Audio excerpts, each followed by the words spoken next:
अस्सलाम वालेकुम।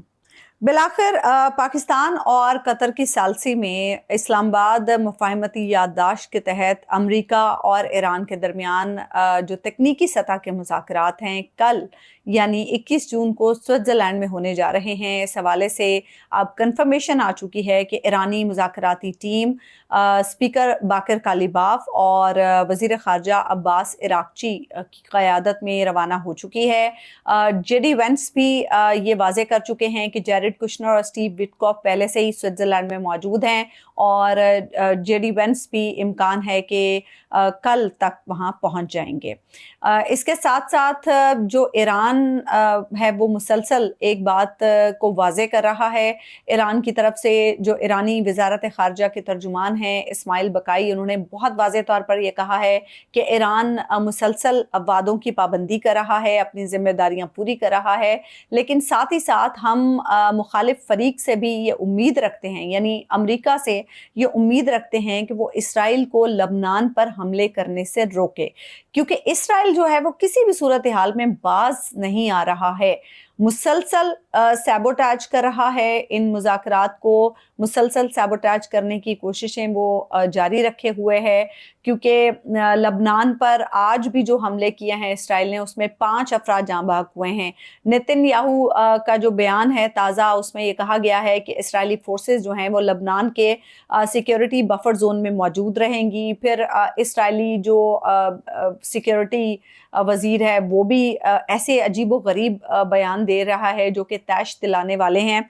दूसरी तरफ आज हुआ क्या, आज जो ईरान का खातिमुल अंबिया हेडक्वार्टर्स है उसने ये ऐलान किया कि हम आबनाए हुर्मुज़ बंद कर रहे हैं, क्योंकि अमेरिका ने जो जिस मुफाहमती याददाश्त पर दस्तखत किए थे उसकी पहली शिक की ही खिलाफ वर्जी की जा रही है। पहली शिक यही थी कि लबनान समेत तमाम जो इलाके हैं उनमें मुकम्मल तौर पर जंगबंदी होगी, लेकिन इसराइल की तरफ से मुसलसल लबनान में जो हमले हैं, लबनान के साथ जंग जारी है और ऐसी सूरत हाल में ईरान जो है वो फिर आगे मुज़ाकरात के लिए तैयार नहीं था। ऐसे में मोहसिन नकवी साहब वफाकी वज़ीर दाखिला फौरी तौर पर तेहरान पहुँचे और उन्होंने मुज़ाकरात के हवाले से कोशिशें की कि मामलात को आगे बढ़ाया जा सके, और फिर उसके नतीजे में अब हम ये ख़बर सुन रहे हैं कि ईरानी जो मुज़ाकराती टीम है वो स्विट्ज़रलैंड के लिए रवाना हो चुकी है।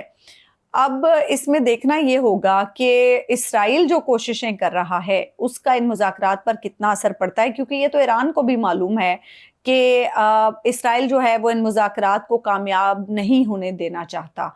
और दूसरी तरफ जो अमरीकी इंटेलिजेंस इदारे हैं उन्होंने भी ट्रंप इंतज़ामिया को ये रिपोर्ट दी है कि इसराइल जो है वो इन मुज़ाकरात को सैबोटाज करने की हर मुमकिन कोशिश करेगा। तो अब किस तरह से ये मुज़ाकरात आगे बढ़ते हैं ये बहुत इम्पॉर्टेंट होगा। पाकिस्तान अपना रोल प्ले कर रहा है कि जहाँ भी कोई तातुल आता है, जहाँ भी कोई मसला आता है तो पाकिस्तान फौरी तौर पर अपना रोल प्ले करता है। कतर अपनी तरफ से पूरी जान मार रहा है, लेकिन अब ये बड़ा इम्पॉर्टेंट होगा कि किस तरह से जो ये सूरत हाल है इसे संभाला जाता है, क्योंकि ईरान में गुस्सा भी पाया जाता है जब लबनान पर हमले होते हैं।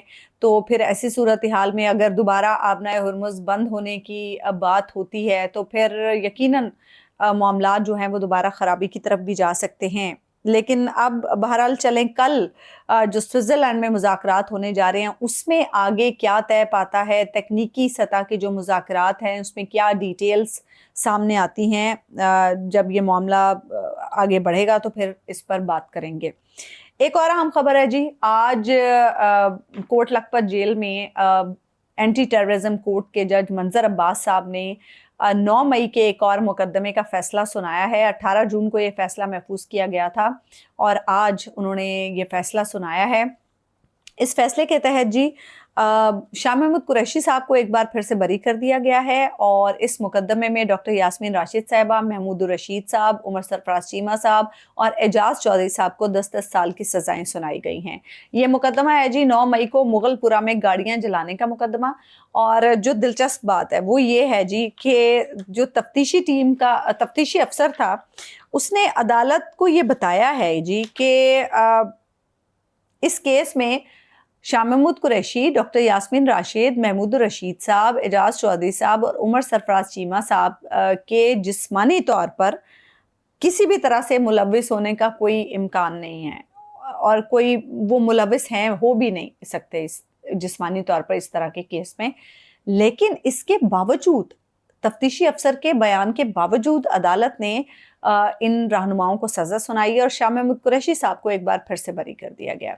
अच्छा, इसमें एक पॉजिटिव चीज़ ये भी हो सकती है कि हो सकता है कि एटीसी ने सज़ा सुनाई है, 9 मई के मुकदमात में अगर कोई तेज़ी आई है और सज़ाएं सुनाई जा रही हैं, तो हो सकता है कि आगे अब जब अपीलों में जाएंगे ये रहनुमा, तो शायद उन्हें इस्लामाबाद हाई कोर्ट से, लाहौर हाई कोर्ट से या फिर सुप्रीम कोर्ट से इन्हें कोई रिलीफ मिल सके, कोई रिलीफ मिलने की उम्मीद हो। तो मुझे नहीं लगता, क्योंकि पाकिस्तान तहरीक इंसाफ को ना तो Lahore high court, Islamabad high court या सुप्रीम कोर्ट से कोई रिलीफ मिल सकता है, और ना अब तक मिला है। इमरान खान साहब को कोई रिलीफ नहीं मिला। इवन इससे पहले भी जो 9 मई के मुकदमात हुए, जिनके फैसले आए, उनमें भी कोई रिलीफ नहीं मिला। मेरे ख्याल से ज़मानतें तो अब तक मिल जानी चाहिए थी। डॉक्टर यास्मीन राशिद साहिबा इतनी बीमार हैं, फिर उमर सरफराज चीमा साहब हैं, एजाज चौधरी साहब को दिल का मसला रहा, महमूद रशीद साहब भी बीमार हैं, लेकिन इनमें से किसी रहनुमा के साथ कोई रिलीफ की सूरत हमने नहीं देखी है। तो बहरहाल अब भी ऐसा नहीं लगता है कि कोई रिलीफ इनको मिलने वाला है। दूसरी तरफ जी, ख़बर ये है कि खैबर पख्तूनख्वा के जो रूठे अराकीन हैं, जो नाराज़ अराकीन थे, उन्हें मना लिया गया। कुछ अराकीन से मुलाकात हुई है, बैरिस्टर गौहर की, जुनेद अकबर साहब की और आमिर डोगर साहब की, और इन रहनुमाओं के तहफ़्फ़ुज़ात भी सुने गए हैं, इन्हें यकीन दहानियाँ भी कराई गई हैं। इन रहनुमाओं ने सुहेल आफरीदी साहब पर एतमाद का इज़हार करते हुए बजट मंजूरी के हवाले से वादा किया है कि वो भरपूर साथ देंगे। अच्छी बात है, पाकिस्तान तहरीक इंसाफ अपने अंदर मामलात को दुरुस्त करने की कोशिश करी है। दूसरी तरफ आज पोस्ट बजट प्रेस कॉन्फ्रेंस की है मुज़म्मिल असलम साहब ने, और मुज़म्मिल असलम साहब ने ये वाज़े किया है कि 1200 अरब रुपए सूबों ने वफाक को देना है, लेकिन हमने यानी खैबर पख्तूनख्वा ने सूबे को किसी भी अदायगी की कोई यकीन दहानी नहीं कराई है। फिर साथ ही साथ उन्होंने ये भी कहा है कि हमने खसारे का बजट वफाक से मज़ामत पर पेश नहीं किया है। अगर सिर्फ बंदोबस्ती इलाके का बजट दिया जाता तो बजट सरप्लस होता। 121 अरब रुपए का सिर्फ कबायली अजला का खसारा है। साथ ही साथ उन्होंने ये शिकवा किया कि वफाक ने NFC में कबायली इलाकों का हक नहीं दिया। खसारे का बजट आसानी से सरप्लस में तब्दील हो सकता है अगर वफाक कबायली इलाकों का NFC हिस्सा दे, तो 95 अरब का सरप्लस बजट हम पेश कर सकते हैं। फिर दूसरी तरफ शफी जान साहब ये वाजे कर रहे हैं, यानी खैबर पख्तूनख्वा ये वाजे कर रहा है कि वफाक को हम कोई भी ग्रांट तब तक नहीं देंगे जब तक कि हमारी इमरान खान से मुलाकात नहीं करवा दी जाती और हमें इमरान खान से मुशावरत नहीं करने दी जाती। यानी वफाक को अगर सूबे की तरफ से कोई ग्रांट मिलनी है तो वो उस सूरत में मिलेगी कि जब इमरान खान से मुलाकात कराई जाएगी और उस मुलाकात में मुशावरत हो सकेगी इस मामले पर, तो ही कोई ग्रांट जो है वो वफाक के हवाले की जा सकेगी।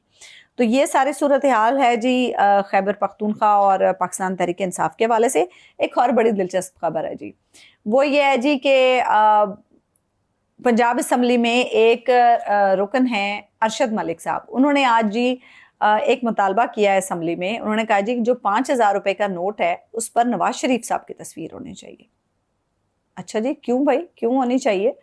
फिर तो 1000 रुपए के नोट पे भी शहबाज शरीफ साहब की तस्वीर होनी चाहिए, 500 के नोट पे मरीम नवाज साहिबा की तस्वीर होनी चाहिए, और सो ऑन, नीचे जितने नोट हैं उस दर्जा बंदी के हिसाब से नीचे सबकी तस्वीरें होनी चाहिए। लेकिन वैसे मैं हैरान हूँ इन अराकीन असम्बली पे, क्या इन्हें कभी कोई ख्याल आया है कि असम्बली के फ्लोर पे ये इस तरह के माशाल्लाह किस्म के जो मुतालबे कर रहे हैं, कभी ये अवाम के लिए भी कोई मुतालबा करते हैं असम्बली के फ्लोर पे? कभी कोई इन्होंने अवामी फलाह व बहबूद के लिए भी असम्बली के फ्लोर पे कोई तजवीज़ पेश की है कि भाई अवाम की फलाह व बहबूद के लिए हमारी तरफ से ये तजवीज़ है, इस पर अमल किया जाए? स्पीकर साहब भी इनको कोई शाबाशी दें कि हाँ भाई आप अराकीन असम्बली हैं तो आप कोई अच्छी तजवीज़ लेकर आए हैं। पता नहीं स्पीकर साहब ने इस तजवीज़ पर, इस मुतालबे पर उन्हें क्या जवाब दिया है, लेकिन अल्लाह ही मालिक है, अल्लाह ही भला करे ऐसे लोगों का। جو عوام کا سوچنے کی بجائے بس اپنے اور اپنے لیڈروں کے حوالے سے ہی لگے رہتے ہیں۔ بہرحال یہ تھی آج کی خبریں، مجھے اجازت دیجیے، اللہ نگہبان۔